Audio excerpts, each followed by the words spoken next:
ये 2014 की बात है।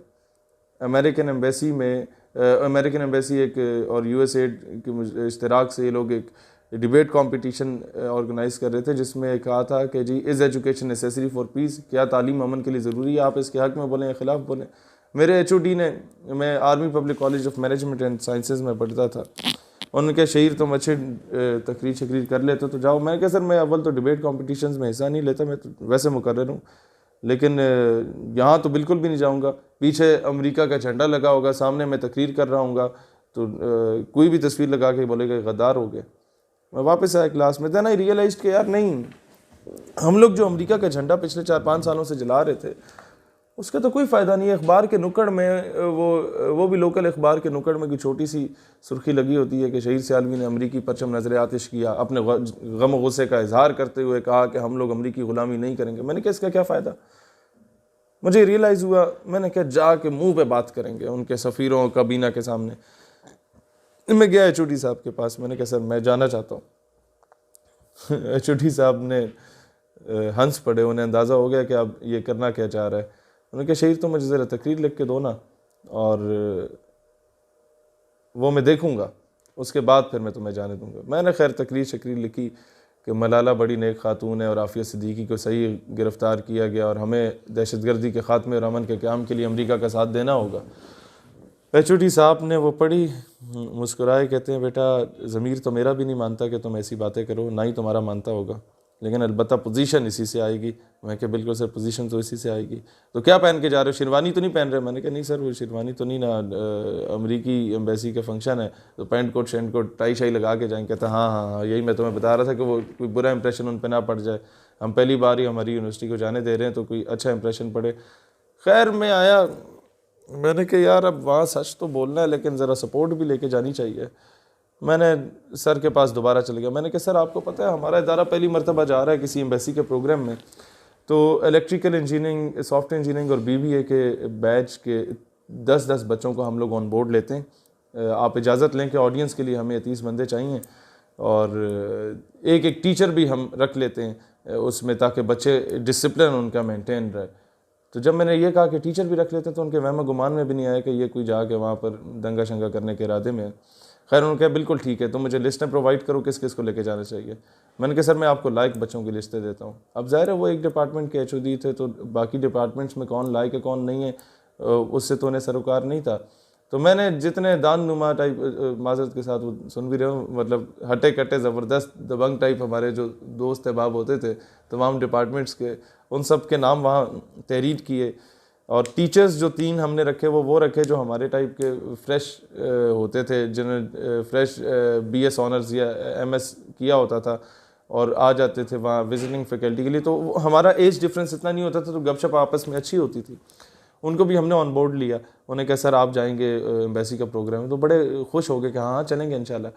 खैर कोस्टर अरेंज हो गई, एम्बेसी के जो भी लड़के शड़के थे उनसे बात होगी कि भाई हमारी ऑडियंस वाले भी आना चाहते हैं तो आप इजाज़त दे दें। उन्होंने कहा जी you are more than welcome, हमें तो इंतज़ार होता है कि कोई सुनने वाला भी आया हुआ हो।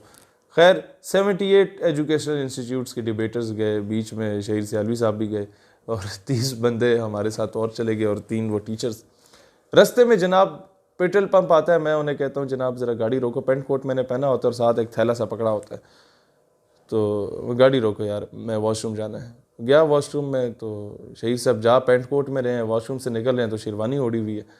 तो वो कहते हैं यार ये क्या चक्कर है। मैंने कहा यार गाड़ी में बैठो फिर बताता हूँ। अभी हमारी यूनिवर्सिटी से जो नेशनल लाइब्रेरी जहाँ पर एम्बेसी अपना प्रोग्राम करा रही थी उसका सफ़र कोई है 25-30 किलोमीटर का, तो घंटा लग ही जाता है। इस्लामाबाद पिंडी की सड़कों पर रश भी होता है। तो रास्ते में मैंने उन्हें कहा यार चक्कर ये है कि जो तकरीर मैंने कल सर को सुनाई थी और तुम लोगों को भी सुनाई थी, मैं वो तकरीर नहीं कर रहा। तो क्या कर रहे हो फिर? मैंने कहा यार मैं तो सच बोलने जा रहा हूँ आज, या आर होएगा या पार होएगा। कहते नहीं यार असि सारे कटे जाएंगे। मैंने कहा यार बात यह है कि अगर निकाले गए तो पाकिस्तान की ज़मीन बड़ी ज़रखेज़ है, और जब लोगों को यह पता चलेगा कि इन्होंने अमेरिका की आंखों में आंखें डाल के बात की हैं, तो तुम लोगों को अगर निकाला भी गया तो अच्छी अच्छी यूनिवर्सिटीज़ में लोग तुम्हें एडमिशन भी दिलवाएंगे और तुम्हारे अखराजात भी खुद अफोर्ड करेंगे। तो वो थोड़े से खैर उन्हें मैंने मुतमईन कर लिया और मैंने कहा बस मैं तकरीर शुरू करूँगा तो तुम लोगों ने जो है ना वो कर देने सपोर्ट इस तरह करनी है कि किसी की ज़रूरत ना हो आके मुझे रोके। खैर मैं तकरीर करने गया, क्या तकरीर की वो आप देख लेंगे। मुझे खुशी इस बात की हुई कि जब वो सेमिनार ख़त्म हुआ, सेमिनार क्या डिबेट कंपटीशन ख़त्म हुआ, तो ज़ाहिर है अब इनाम तो मुझे नहीं मिलना था, क्योंकि सच हमेशा कड़वा होता है और सच बोलने वाले को बागी और गद्दार का लेबल भी मिलता है। लेकिन तकरीर करके मैं ऑडिटोरियम से सीधा बाहर निकल गया और आधा ऑडिटोरियम जिंदाबाद मुर्दाबाद के नारे लगाता हुआ। What is the literacy rate of United States of America? It's 99%. If education is necessary for peace, then the so-called champion of human rights and world's most well-educated nation, the United States of America, would not be responsible for the insurgency and terrorism in Iran, in Iraq, in Syria,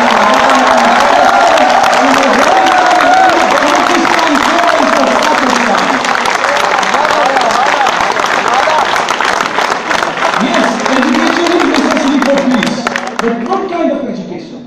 The message of love, peace and prosperity which was given to us by the Holy Prophet sallallahu alaihi wasallam.